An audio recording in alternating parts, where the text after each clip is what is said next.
അനുമോളെ P R ജയിപ്പിച്ചു. ഞാനൊരു big boss addict അല്ല. ഞാൻ ബിഗ് ബോസിൽ ആരുടെ ഫാനും അല്ല. പക്ഷെ അനുമോൾക്ക് PR കാരണമാണ് ആ ട്രോഫി കിട്ടിയതെന്ന് പറഞ്ഞിട്ട് കുറെ ആൾക്കാർ ആ പെങ്കുച്ചിന് ആ ട്രോഫിയായിട്ട് പുറത്തിറങ്ങാൻ സമാധാനം കൊടുക്കാത്ത രീതി നടക്കുന്നുണ്ട്. നിങ്ങൾ വിചാരിക്കുന്നുണ്ടോ അനുമോൾക്ക് കപ്പ് കിട്ടിയത് PR കൊണ്ട് മാത്രമാണെന്ന്? ഇതുവരെയുള്ള സീസണിൽ ലാലേട്ടൻ ഒഴിച്ച് വന്നവർക്കും നിന്നവർക്കും പോയവർക്കും ഒക്കെ ഉണ്ട് ഈ PR. പിന്നെ എങ്ങനെയാണ് അനുമോള് മാത്രം PR കൊണ്ട് കപ്പെടുക്കുന്നത്? PR ആണ് അനുമോൾക്ക് കപ്പെടുത്ത് കൊടുത്തതെന്നുണ്ടെങ്കിൽ ബിഗ് ബോസ് തീരാൻ 3 ദിവസം മാത്രം ബാക്കി നിൽക്കുന്ന സമയത്ത് അനുമോളേക്കാൾ ലീഡിങ്ങിൽ അനീഷേട്ടൻ വരില്ലായിരുന്നു. Last 3 ഡേയ്സിലാണ് vote മാറിയതും Anumol മുന്നിലെത്തിയതും. അതെന്താ, ഈ 3 ദിവസം മുമ്പ് അനുമോളുടെ PR ഉറങ്ങിപ്പോയോ? അവർക്ക് കഴിവില്ലായിരുന്നോ?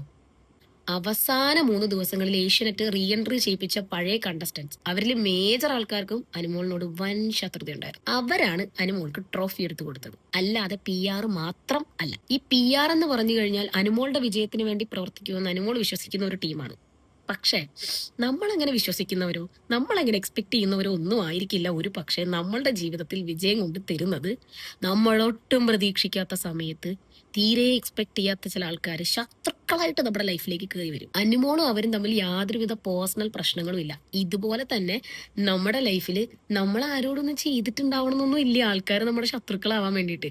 ചില സാഹചര്യങ്ങൾ, ചില ധാരണകൾ, ചില തെറ്റിദ്ധാരണകൾ, ചില ആൾക്കാർക്കൊക്കെ നമ്മൾ കാരണമാണ് അവർക്ക് കപ്പ് കിട്ടാതെ പോയതെന്നോ അങ്ങനെയൊക്കെ എന്തെങ്കിലുമൊക്കെ ആലോചിച്ച് കൂട്ടിയിട്ട് അവർ നമ്മളുടെ ശത്രുക്കളായിരിക്കും ജീവിതത്തിന്റെ ഏത് പോയിന്റിൽ ഏത് ശത്രുക്കൾ വന്നാലും പോയാലും തളരാതിരിക്കുക. നിങ്ങൾ ആരെയും ചതിച്ചിട്ടില്ലെങ്കിൽ, നിങ്ങൾ ആരെയും ദ്രോഹിച്ചിട്ടില്ലെങ്കിൽ, നിങ്ങൾക്ക് ആരോടും പേഴ്സണൽ പ്രശ്നങ്ങൾ ഇല്ലെങ്കിൽ, ആരുടെയും നിങ്ങളൊന്നും തട്ടിയെടുക്കാൻ മനസ്സുകൊണ്ട് ആഗ്രഹിച്ചിട്ടും പോലും ഇല്ല, നിങ്ങളൊരു പ്യോർ സോളാണെന്ന് നിങ്ങളുടെ മനസ്സിൽ ബോധ്യമുള്ളിടത്തോളം കാലം കാമായിട്ടിരിക്കുക. ഒരു ദിവസം ആ ട്രോഫി നിങ്ങൾക്കും കിട്ടും.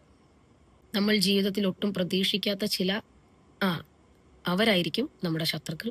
ഒരുപക്ഷെ ഈ ശത്രുക്കൾ തന്നെയായിരിക്കും നമ്മുടെ വിജയത്തിനും നമ്മുടെ നേട്ടത്തിനും നമ്മുടെ മാറ്റത്തിനും ഒക്കെ കാരണമാകുന്നത്. പിന്നെ ഈ അവസരത്തിൽ ഞാൻ അനീഷേട്ടനെ മാറ്റി നിർത്തുന്നില്ല കേട്ടോ. അങ്ങനെ ഒരു നല്ല മനുഷ്യനാ. കാരണം അങ്ങേർക്ക് അറിയായിരുന്നു അങ്ങേരുടെ ഏറ്റവും വലിയ എതിരാളി അനുമോളാണെന്നും അനുമോളെ തോപ്പിക്കേണ്ടത് അത്യാവശ്യമാണെന്നും. പക്ഷെ അത് അറിഞ്ഞിരിക്കെ തന്നെ അവസാന ദിവസങ്ങളിലും അങ്ങേര് മത്സരബുദ്ധിയൊന്നും കാണിക്കാതെ അനുമോളെ അയാൾ ടാർഗറ്റ് ചെയ്തിട്ടില്ല. ദാറ്റ് മീൻസ് ചില ആൾക്കാർക്ക് കാര്യങ്ങളൊക്കെ വ്യക്തമായിട്ട് അറിയാമെങ്കിലും ചില അംഗീകാരങ്ങളെക്കാളും ചില വിജയങ്ങളെക്കാളും മനുഷ്യന്മാരെ സ്നേഹിക്കുന്നതും മനസ്സിലാക്കുന്നതുമായിട്ടുള്ള ഒരു മനസ്സ് നേടാൻ സാധിച്ചിട്ടുണ്ട് എന്നുള്ള കാരണം കൊണ്ട് ചില ആൾക്കാരെ ചില തോൽവി പോലും വിജയമായിട്ട് കാണുന്നുള്ളതാണ്. സോ അനീഷേട്ടൻ ഈ അവസരത്തിൽ അപ്രീഷിയേറ്റ് ചെയ്യുന്നു, അനുമോളെ അപ്രീഷിയേറ്റ് ചെയ്യുന്നു, എല്ലാ മത്സരാർത്ഥികളെയും അപ്രീഷിയേറ്റ് ചെയ്യുന്നു. എന്തായാലും അതങ്ങോട്ട് കഴിഞ്ഞു കിട്ടി, തീർന്നു.